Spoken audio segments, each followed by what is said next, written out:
সাকিব ভাই ঘটনাটা কি হয়েছিল বলেন তো আস্তে করে। ঘটনা আমাকে কিছুদিন ধরেই বলতেছে, জেলখানা ওই বলছে তোরে বাইর করে মাইরালাম। দুষ্টামি করে মনে হয়, ওকে আমাকে কি মেরে ফেলবে? আরেকটা মানুষকে কি এত সহজে মারা যায়? আমি কি মানুষের কোটি কোটি টাকা মেরে খাইছি, আমাকে মেরে ফেলবে? ও আমাকে প্রতিদিন ওর ছেলে মেয়ে দিয়া মানসিক টর্চার করছে এতদিন। তারপর ও আমাকে কালকেও 2-3টা চট থাপুর মারছে, যে ঘাড়ের এখানে দাগ আছে। তারপর আমি ঘুমায় রয়েছি, কাজ জান তোমার জন্য একটা নিয়ে আসছি।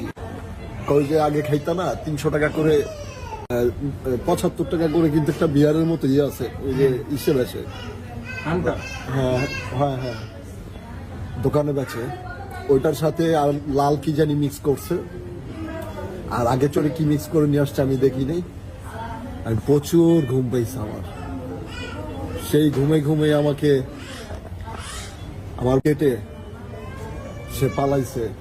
আচ্ছা এই ঘটনাটা কটার দিকে ঘটছে, কটার দিকে? এটা সকাল ভোর 4টার দিকে। 4টায়? আচ্ছা মানে আমি আগে পাশের ঘরের যে আছে, আমি ওনাকে বলি ভাই ধরেন, কয় ওই দিক যাও। আমি ভাই আমার একটু ধরেন, রিক্সা ওটা দেন, আমি এগুলোর মধ্যে নেই। সে সবই জানে। মানে এগুলো কি পরিকল্পিত আগে জি থেকে? জি। ইমন খান আসছিল, ইমনের ভয়তে ওরা কথা কয় না। খান মাসুদ নাকি অনেক প্রতাপশালী। খান মাসুদের ভাতিজা ইমন খান, ও আইসা আর শাওন গাজী, এই 3 জনে মিললে আমাকে মেরে ফেলার প্ল্যানিং করছে ভাই। কে কে? ইমন আর হচ্ছে শাওন আর শিখা। আমি ভাই কোন রকম জানে বাইচে আসছি, আমার পেটে ওর সাথে করে নিয়ে গেছে।